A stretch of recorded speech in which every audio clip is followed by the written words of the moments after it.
welcome to Around the Hoop, the Westwood Basketball Show. I'm your host, Mike Gay. Season 4, Episode 8 is upon us, and we are just more than halfway through the season. And joining us in studio, as always, are Coach Clifford and St. Martin. Hello, coaches. Good to see you, Mike. How you doing? So big week for both the boys and the girls. Coach St. Martin, why don't you walk us through the last few games? Well, we had a big game on Tuesday against Ashland, and at Ashland, and they have some really good pieces. And for us, I was a little concerned because then Wednesday we had to turn right around and play Bridgewater Raynham. So the boys did a really good job of staying focused in the moment.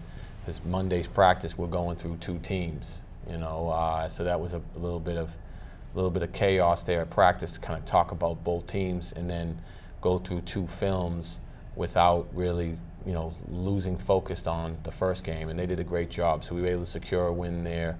And then Wednesday we had a huge game against Bridgewater Raynham. I mean, they're just, they've been such a successful Division I South team for so long. So they came into the gym and we played very, very well in the second half and were able to walk away with a win there. So that was great. And that leads us to tonight against a Medfield team that beat us the first time and has been playing really well as of late. So we got a lot on the docket here, and there's been a long, tough week of practice and trying to manage bodies and everything. But we'll see what happens for tonight. How are the boys doing health-wise? Very healthy? well. Yeah, everybody's healthy. I mean, you got your bangs and bruises and stuff like that, but nothing major so far, and hopefully it'll stay that way. Opposite of what Coach Cliff has been dealing with, but we've been really fortunate, and it's just a way to be always the balancing act of what to do at practice when you have so many games in a week and you have to change things up, but you don't want to go too light because then you lose that edge. So a lot of teaching, a lot of reteaching, a lot of going back over concepts and keeping things more in a half-court setting than a full-court setting, and just reviewing a lot of things to make sure we're ready. You secured your 10th win against Bridgewater Raynham. Mm-hmm. Does that punch your ticket to the state tournament, or did any of those games not count? No, they all count. We count everything we play, but we play in 22, so we get 11 wins. Yeah, so tonight would be, if we're fortunate enough to be on the win side, would put us into the tournament. There you go. So, Coach Clifford, I'm a little upset with you. Last Friday we sat here and we did the road ahead, and you walked through the games that you had, and I didn't realize that we were on the cusp of a milestone. So I first want to congratulate you. That was by design, by the way. That was by design, yes. I want to congratulate you on your 100th win. Thank It's you. A huge accomplishment, and I know you don't like to have the spotlight on you, but again, a couple of them here. A couple of them here, I know. But no, Well-deserved, it's a well-deserved accomplishment. Thank and you. It was great to see on Twitter, other coaches, Correct. Both TVL and beyond, echoing their congratulations. So. On behalf of us, congratulations on your 100th win. I appreciate it. Thank you. So now, how did you get there? So last Friday we were here sitting at 98, I guess. We hosted Dover Sherburne on Friday night, a team that it's been a young group for a couple years, and Coach Clubbed over there is a good friend of mine. We coached together at the sub-varsity level here in Westwood for a while, so it's always fun when we get to take the sidelines together. They played us really tough. I think we didn't have our best stuff for a while. Our defense kind of wasn't where it needed to be, and we were tied going into the fourth quarter. It's a really close game, and were able to pull away. So toward the end of the third, we were down 5. We came out of a timeout. We're able to tie the game to end the third. So we had a little momentum, and we're able to carry that through and sort of pull away a little bit toward the end. But definitely made it interesting. Tuesday night we hosted Ashland. A team who we had beat earlier in the season, but has had some good wins, and again, just another young team that keeps getting better. And same thing, our defense kind of wasn't there for a while. We ended up pulling out a win, which was great, but that was the 100th one. So it was exciting. I gave my coaches strict instructions on, if you want to do something, fine, but let's keep it private and kind of keep it low key. I had some family and friends there, which was really nice. The girls were really excited, which was probably the best part. I think that's what you don't really expect or think about when you think about it, but it gives you an opportunity to kind of stop in the middle of a season and do some reflection, which is hard to do at times, to mentally slow yourself down. So it was nice to hear from other coaches, and again, not my choice to get that thing out on Twitter and Instagram and everywhere, but I understand. And so it was nice to hear from coaches, nice to hear from some former players, and just really it was just a fun week to kind of reflect on the 6.5, 7, whatever we are, how many years I've been around here. But so it was fun. We were obviously, right back to work right after that as we need to be. But yeah, Tuesday night was fun. Good transition. So you mentioned former players. You got to take advantage of an off night and go see some of your former players playing against each other. Yeah, I got a chance to go into Tufts the other night. So Kaylin Harrington is now a senior on Tufts. They were hosting Babson, where Christina Bonfilio is a junior there. So it was really great to see them. It was the next night, so they were all excited, congratulating me too. And Kaylin, who had 15 points and 8 rebounds and just played great, and still turned that to me. So we tried to flip the attention back to her and how well she played. But it was really great to see them. That's awesome. So we're going to do a chalk talk. We're going to walk through some plays, and I think we're lucky enough to have some additional plays. So Steve, do you want to start us off? Yeah, sure. Where are we here? You're far right. Okay. So the first play, we talk a lot about today. I talked a lot about Jack Turgeon last week and his ball pressure and his ability to do a lot of great things for us as far as his defensive capabilities. And this is just a simple little play he made here on an out-of-bounds situation where he's gotten the man out of bounds. You can see him here. My cursor's right on him. And 15 for Bridgewater Raynham's going to do a great job of going back door. And what Jack does is he reads the play properly by staying with his man. And because of that, was able to step in and make a steal. And that's the defensive principles that we talk about. So if we play this through, you can kind of see ball gets inbounded here. James is denying, he goes back door, and Jack just makes a really good play to get the ball ahead for a fast break. So it's just things like that he does, little tiny things that allow us to capitalize on turnovers and creates a lot of havoc on defense. So if he weren't coached to kind of stay home, what would the tendency be? To chase the ball? Yeah, what would end up happening is, first off, if you see where he's standing, guarding the ball out of bounds, okay, so we angle to the corner to, number one, protect the hoop, but give the less amount of real estate. So we're not trying to let the ball come back towards the middle. So by him staying there, he does the right thing. They're running a play to get the guy inbounding the ball is eventually going to come off. He would have came off a screen for a three-pointer, okay? But 15 for them made a good read because James was denying it. We knew this play was coming. And so James was denying this to force them to do something different, so the inbounder couldn't get the screen. He couldn't even get the ball swung to set a screen, the gentleman who's going to catch the ball. Pat's playing him. And again, Pat has a situation where he's going to pressure the ball here. If I go slow, he'll pressure it and make this play hard. So he's got the ball of his head, now he's throwing a pass. And you see where Jack is standing, reading there. So instead of having his head turned and fundamentally unsound defense, he's a step between seeing where the play is developing, not losing sight of his man, and then can step over and make a help play. Favor is actually supposed to be in help as well, but Jack was there to make this, step right in and make a little deflection here and then a steal, and then we're off to the races. And again, see, look at this quick, his head's up. His head is looking up ahead, and he sees MJ leaking out off of that steal, and we're able to get transitional opportunity. Great. So that's the first play. The next one here is we call in a timeout. We knew that BR was going to start pressing us because of time and score, so we ran our press break. And in a timeout, James McGowan happened to say, look, if this is how they've been playing me. If this happens, let me set my man up and go long, and you can hit me long. So, this is, again, why it's important in timeouts to talk about things as a team, So what we did here was James and Pat and everybody made this decision, and we made an adjustment to the press, what Connor would do if James goes long, et cetera, all right? And again, the whole entire game is a game of cat and mouse. You're constantly, it's a chess match. You're constantly making adjustments to what other teams are doing. So what we did is, as they came to set the press up, we saw how James's man's playing, and which he's been doing, and he's playing him. He's going to overplay him, so he can't get the ball. So look, he starts to overplay. James just sets him up. So they don't want James to get the ball. James sets him up, breaks long, Pat gives him a nice pass leading him to the hoop, and he gets an and one foul here, which is a huge game-changing play for us. Okay. So effectively a jab step to go low. Yep. So you get him leaning, and then you got to step on him. Correct, because they're trying to deny James the ball. They don't want to let the ball get into his hands. And this is why, again, last week I said it's great to have 2 point guards, 2 guys that can handle and set our offense up on the court at the same time because of this. And he said James just set it up. It's just a simple adjustment we made out of a timeout and hit him long.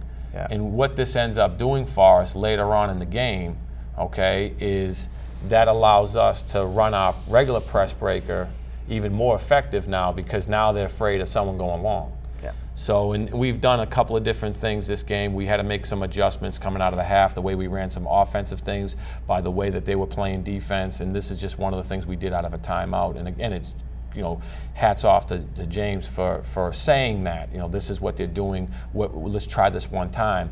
And so we did it, and it worked for us. We got an and one. So as you look at that play, I mean, a lot of what you do, and you talk about both coaches, it starts with fundamentals. Mm-hmm. And so the fundamental of being able to execute a V-cut, Yep. being able to execute a Jab jab step. step. Yep. I mean, those are things that we teach at the very young ages. Correct. And then they show by doing that, you get somebody off balance and you take advantage of it. absolutely. So whether that's in the half court set or in this case, a fast break layup. So this is last play we have here is just this is a time and score type thing. What's happening is it's towards the end of the game again. All right, BR's pressing us. We wanted to break the press, and if we can't get anything, we've been working really hard in situations in practice where, if we need to kill some clock and run through our set, we have a couple of sets that allow us to have some continuity that's going on, and so that can take the clock down and give us some opportunities to score when you need the ball to be scored. So we were able to break their press here. Okay, so again, watch how the gentleman's playing James, right? Now, James is not on the ball side, but look how they're playing MJ as well, because they're afraid of us going long. So these are like little tiny things that they start to step back on, okay? And they even brought a guy back off of this, and we just inbound the ball, and James breaks the press. And as we see this Favor sees it, there's nothing there, hits to Pat, and Pat pulls it out. And again, this is where I comment on Jack Turgeon being able to get us into our offensive sets. We call our set here, okay, Jack's patient on it, we call it, and then we run it down again and end up getting an and one. Okay, so off this, the way they play the ball screen is they were blitzing ball screens, which means that they bring 2 guys to double the ball. So we had Favor slip the screen, which means that Favor's gonna run like he's gonna set a ball screen. And as he comes there and his man cheats up, Favor's gonna slip so James can make a pass. Okay, as that happens and Favor starts to drive, you're going to watch John's man help out. And we have a rule as you catch the ball anywhere in the post area, okay, low post area, the opposite man has to flash to the hoop. So he's going to start the high post and then cut down, get a pass, and get an and one on this play. Okay, so this is things we've been working on in practice. It is the blitz, here's the cut down, and then the late step in by them, and we get an and one. So again, it's just guys executing things, which we did a much better job, but we can watch it in full speed again. Okay, so it's just all these little adjustments you make throughout the game pay off, and then when you have players that go out and execute stuff, it makes it that much easier. All right, so we pull it back out. There's no need to rush here. Run into our set. We call our set where we wanted, and then we we bring it this way. James being patient. Right, unselfish hits Favor, unselfish hits John, and everybody does their job. Okay, so that's the stuff that again, as a coach, it makes it easier to coach when your players are executing the things, and also when they come into timeouts and saying, hey, this is how we're doing this, how can we make this adjustment? And we constantly do this as a staff. Every coach has different nuances that they'll look at or things that they want to make adjustment to, and works out for us. And again, fundamentals. Yep. Even Favor slipping the screen. Yep. Going with the left shoulder Mm-hmm. out, so he's not doing a pirouette. Pirouette, right. Which a lot of younger players, you'll see a lot of that. Right. So, and we talk about how to use the proper shoulder, like when it's like a hook. When the guy comes up the shoulder, you're dropping that same foot. And Favor did a great job doing that. So you're correct. Yeah, and then again, Jack Turgeon, why don't you tee up, before we switch over to Cliff, why don't you tee up the Spotlight Player of the Week? Yeah. So Jack is this week, and again, it's the things that I've talked about before with his ball pressure. He sets the tone. He's the first line of defense for us because 99.9% of the time he's guarding the point guard when he's out there, and puts a lot of heat on him to allow us to do some things. He also is very unselfish because we ask him to do things that don't show up on a stat sheet. And Jack will be the first person to, come off the bench, start, play 2, play a 1. He's not worried about what what the stats say. He's worried about the wins and losses say and what's best for the team. And that's just tremendous leadership. And it's the last piece where he's improved so much is what we just saw this play. He is one person that does a great job of getting us into our sets when we need to calm down and make a play and take some clock off. The ball's in his hands, and he's very patient in getting guys and comfortable getting guys into those things. So that's great. Well, we look forward to meeting Jack and getting to know a little bit more about him. So, Coach Clifford, why don't you walk us through some of your plays? A couple things here.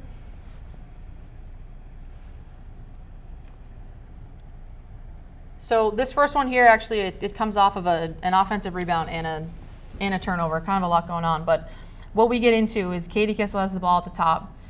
It goes down to Haley Jacobson. And the important thing here we've talked a lot about is spacing. So on the weak side, Julia Dolly, Coley Callahan, staying wide. And then the faster the ball moves, the harder it is for the defense to rotate. So what happens here is the Ashland defender in blue here is a little late to get to Haley, so she starts to drive baseline. When she does that, you see 42 go over to help. Haley makes the right decision. 42 is a really good shot blocker, probably not a great layup to take, but she sees the pass to Chloe, who again is staying wide, stretching the defense even more, and she heads out that way. So Chloe gets it. Julia's girl goes to Chloe. She immediately throws that pass. You're going to see Katie Kissel's girl go to Julia, and all of a sudden we're 4 passes in, we're going to end up with a layup. So Julia gets it, reads that. Katie reads that her girl is gone, sees a lane to the basket, and goes back door. And she ends up with a nice finish over, again, that pretty good shot blocker who was just a little bit late to go over there. So just a good play of, you can watch it in real time. Just ball movement and spacing. Something we've been talking about a lot. Against man, against zones, any kind of defense, it ends up with a high percentage shot for us, which is great. And then a couple other things, and Chloe Callahan will be in the next segment. She's a player that, you should kind of preview her now, I guess. She's a junior that's a first year on varsity. She's a post player. She started off the bench for us. Hattie Noble's been hurt for a while now. Chloe stepped into the starting lineup and is doing a great job. Just to highlight a few of her plays of decision making. I went with these couple clips. We talk a lot in the preseason about how we evaluate things we're looking for, and I think this will show you kind of offensive decision making and being able to make the right play is a really important thing. We should definitely do this someday with some of the defensive reads you need to be able to make certain teams, but these are just a couple plays that show kind of how far Chloe has come in her time on varsity so far. So in this one, she makes a nice flash to the high post, and early in the season, she bobbles it a little bit. She might turn and just jack that shot up, or just the game was moving a little bit faster than it is now for her. But on that one, she reads that the defense is coming kind of high to her left side, so she just makes a drive to the right, takes some contact, and makes a nice finish over that. No and one, much to the head coach's dismay, but we'll take it. The next play. So this one's similar. She cuts across the lane, gets her girl on her back, but again, where a lot of players, I think, if we just go back a little bit on that, would catch this and just go up a little bit out of control. What you can see here is that 33, who's one of their best post players, is coming in to help. She's got 11 on this side of her. What she does is just catches, what players kind of, as they adjust to varsity, understand is you do have half a second. You don't have much more than that, but you do have half a second to make a read. So she'll feel that 11 starts to slip on, sorry about that, where are we? Here we go. So 11 starts to slip on the other side of her. So Chloe then spins back to the middle where there's less help defense and finishes over the top with her right hand. Again, head coach looking for a foul. Whoops. And then this last play is, this is from the other game. This is from our Dover-Sherburne game on Friday. But again, where Chloe, I think, and this goes for a lot of players, I just picked her because she's in studio today, in the beginning part of the season was rushing a lot of shots, not setting her feet, something we've talked to her a lot about. So on this one, you can see she catches outside, good reverse pivots, get her feet behind the line, and where she was rushing that shot before, make sure she gets totally square to the basket, reads that she has the space to shoot over her defender. Such an advantage that she has if she has a post player on her. They really need to go out and guard her.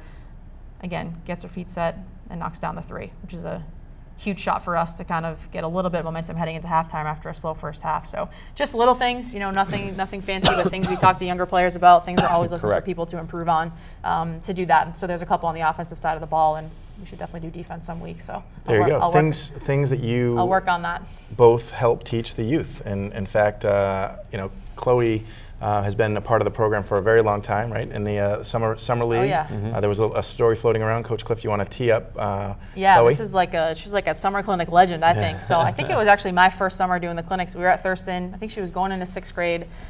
Championship game. We're racing Right. against the clock, trying to fit everything in before the end of our last day. So we ended up in a sudden death overtime period, That's which was a right. rarity. That's right. And I forget who took the shot, but Chloe got in there for the rebound, had an offensive putback rebound, to that's win right. the game for her team. That's right. So, but it was fun. So we joke about that with her every now and then. But Yeah. The shot heard around the Westwood, the world, or something Yeah. of at that least nature. Thurston, Yeah. yeah. Thurston, it was hot, and then that is Yeah, it followed was fun. by, the final giveaways, right? The pop shots. And Yeah. Giveaway Make a deal. surprises. Let's make a deal. Yeah. No, that's great.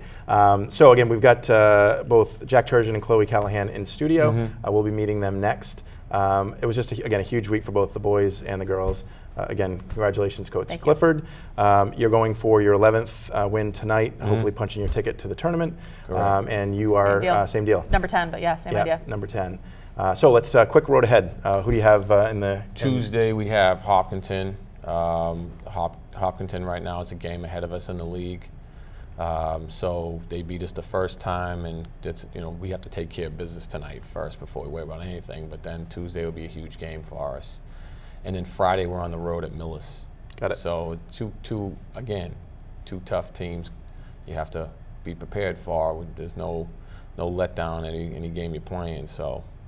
Coach Clifford? Same teams, but what's your view on the next few games? Yeah, so Medfield tonight, we're tied with them in the standings. We're each a game behind Norwood in terms of league losses, so we're hoping to stay in that mix. Medfield dealt us one of our 2 losses so far this season, so we're looking for a little bit of revenge, but really good team. We're going to have to play our best for 4 quarters to do it. Hopkinton, we got the first time around, we beat them, but they're having a great season, so that'll be a tough road game. That's always a tough place to play.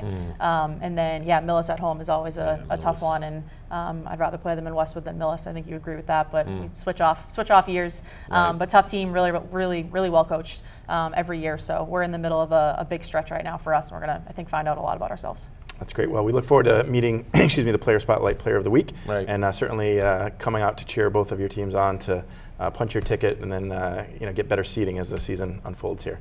So great to have you in studio again. We will see you soon. Awesome. Thanks, There you Mike. go. Joining us next in studio are the Player Spotlight Player of the Weeks, Chloe Callahan and Jack Turgeon. Welcome. Nice to be here. Thanks for having us.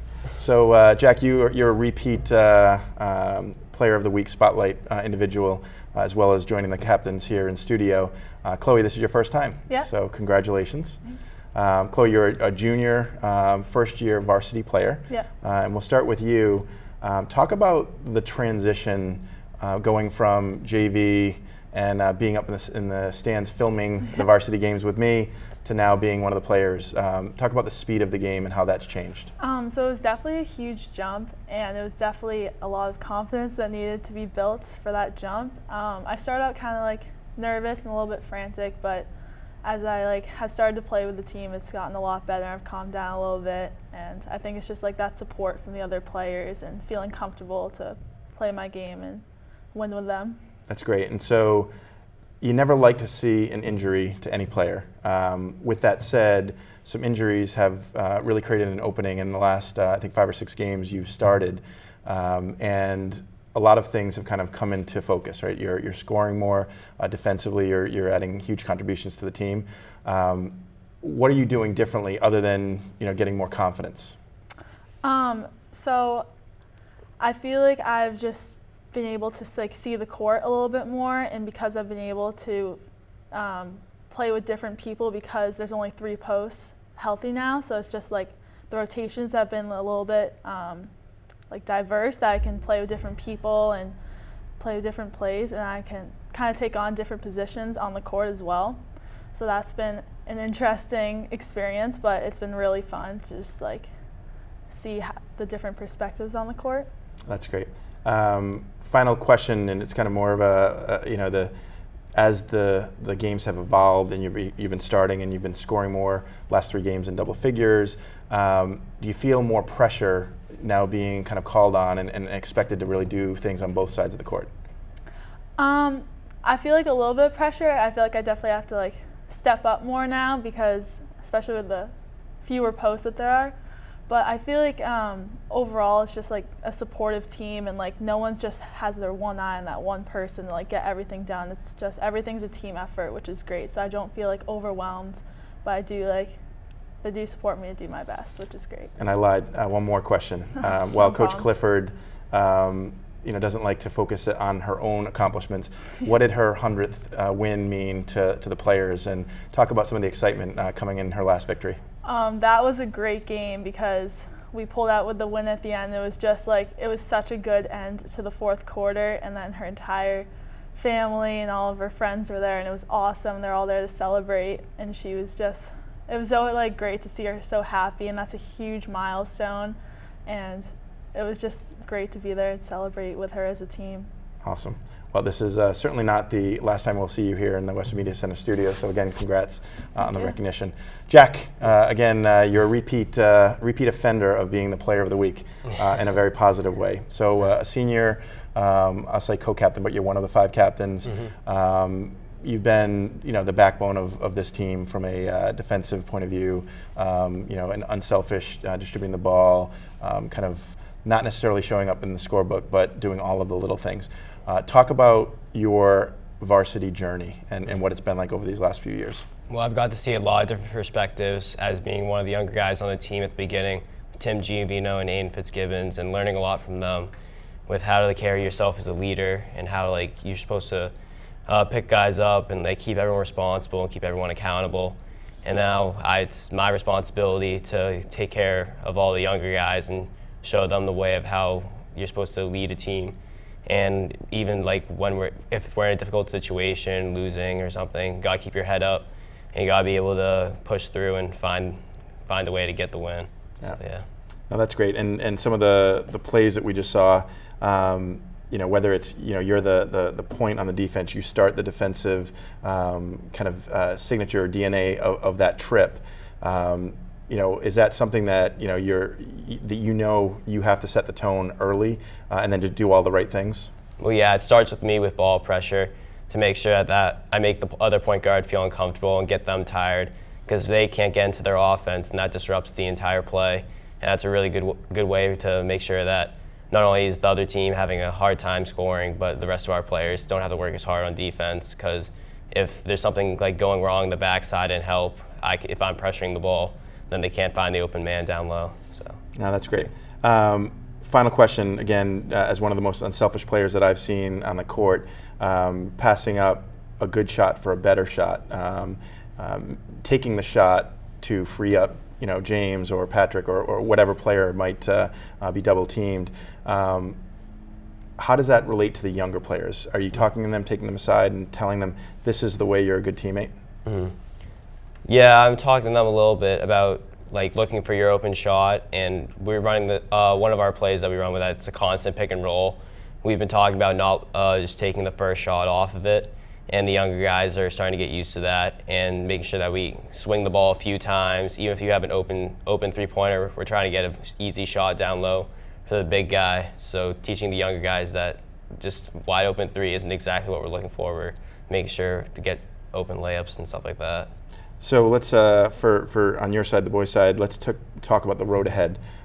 You've got a big matchup, a grudge match against Medfield, who earlier in the season it wasn't one of the better games. You went down 109, lost a close game. What are you going to do tonight to change that? We got to make sure that we come out with a lot of energy. We got some guys back that we didn't have then.